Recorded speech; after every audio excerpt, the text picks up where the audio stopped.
So hello everyone, so I hope you are doing well. So as you all know, हम जो है यहाँ पे one day one anecdote and quotes पढ़ रहे हैं यहाँ पे। तो आज का जो यहाँ पे एनेक्डोट है, पहले हम टॉपिक देख लेते हैं। Time to shift from green revolution to ever green revolution. ठीक है, तो अब ये खुद में एक अच्छा यूँ कह लो लाइन है, एक अच्छी लाइन है जो हम यूज़ कर लेंगे मल्टीपल प्लेसेस पे जब भी GS3 में इन्वायरमेंट वाले सेक्शन में कुछ आ जाए। ठीक है, तो वहाँ पे हम यूज़ कर लेंगे। ठीक है, इन्वायरमेंट यूँ कह लो कि जो फूड प्रोसेसिंग, ठीक है, एग्रीकल्चर एंड इन्वायरमेंट ऑल्सो, इन सब जगह पे हम यूज़ कर लेंगे इसको। ठीक है, लेट्स सी दी एनेक्डोट और स्टोरी। तो यहाँ पे लिखा गया है, while emphasising on the importance of agriculture in the 21st century, MS Swaminathan says the future belongs to countries with grains not guns. ठीक है, तो ये जो फ्यूचर होगा वो हमारा बिलोंग करेगा विथ ग्रेन्स नॉट गन्स। तो ये दिखाता है इम्पोर्टेंस। ठीक है, and this message is clear, the challenges to agriculture have increased manifold and thus timely initiatives are imperative। ठीक है, तो ये हमारा हो गया कैसे इसकी इंपॉर्टेंस बताता है। तो अब नेक्स्ट हम देख लेते हैं, इसी के रिगार्डिंग सेम टॉपिक पे था, ये मेरे को बड़ा अच्छा लगा था। Let's see, time to shift from green revolution to ever green revolution in India. तो सेम है, let's see, by 2025 India is related, ये पहले का लिखा गया है ना, तो इसलिए बोला जा रहा है India is slated to take over China as the most populous country in the world by 2050 we are set to become almost 1.5 billion strong. So India needs to ensure food security as well as economic security for these 1.5 billion people in make to diminishing the uh, land, water and other resources। ठीक है, we faced similar situation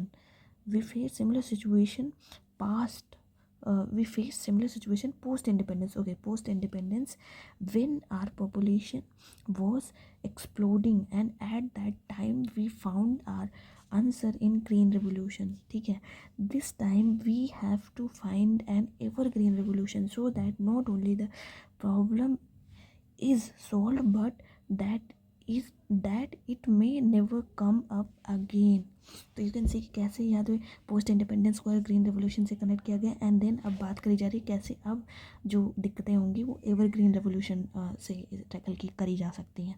तो ये हो गया हमारा ये anecdote, ये मेरे को बड़ा अच्छा लगा, ये स्टोरी टाइप कैसे लिखा गया है ये बड़ा अच्छा लगा मेरे को। ठीक है, तो नेक्स्ट देख लेते हैं हम यहाँ पे। ये तो था गवर्नेंस को लेके। Let me just see, yes, this one, Indian society provides a paradox of its unity in diversity along with intolerance and prejudices। ठीक है, तो यहाँ पे अब देखो क्या लिखा गया है, यह टॉपिक है किस पे, इंडियन सोसाइटी के बारे में, कैसे यहाँ पे पैराडॉक्स है यूनिटी इन डाइवर्सिटी का एंड साइमल्टेनियसली जो है इंटॉलरेंस एंड प्रेजुडाइसेस है। तो यहाँ पे ये है, at the midnight of August 1947 in the land work tryst with destiny speech. इस वाले टॉपिक पे स्पीच पे पंडित जवाहरलाल नेहरू बोलते हैं, when the world shall go to sleep India shall awake to life and freedom. ठीक है, तो ये चीज़ उन्होंने बोली थी, ये लिखा जा सकता है। सो there was an element of both excitement as well as anxiety in this speech. It was symptomatic of the path ahead for this great ancient civilization, which in time had pitched up many infirmities in the form of caste, class, communal, regional and linguistic prejudices। तो basically यहाँ पे देखो कितने अच्छे तरीके से ये speech को कनेक्ट करा गया है। ठीक है, तो ये चीज़ है, एंड देन ये हम अच्छा ये वाला भी हमें पढ़ना था। We do not inherit the earth from our ancestor, we borrow it from our children. ठीक है। तो ये बेसिकली वही the importance of environment, natural resources, ठीक है, तो क्लाइमेट चेंज एंड ऑल उससे रिगार्डिंग है। लेट्स सी, ये कोट मेरे को बड़ा अच्छा लगा था कि a little of the earth belong to those who are behind, a little to those who are living, and a large portion belong to those who are yet to be born। ठीक है, anonymous. ठीक है, तो ये line हम लिख सकते हैं जब भी अब क्लाइमेट चेंज पे या कहीं पे भी आएगा तो ये हम लिख सकते हैं। And this edifying quote sum up the new of the day, to protect the earth not only for the memory of our forefathers and existence but also for the children yet to be born। ठीक है, our prosperity so that they can live as a life of happiness and well-being। तो ये वाला जो coat है ये you can use it in your climate change के regarding जब भी आएगा तो इसमें हम डायरेक्टली लिख सकते हैं। ठीक है, तो ये हो गया एंड ये हमने देख लिया था।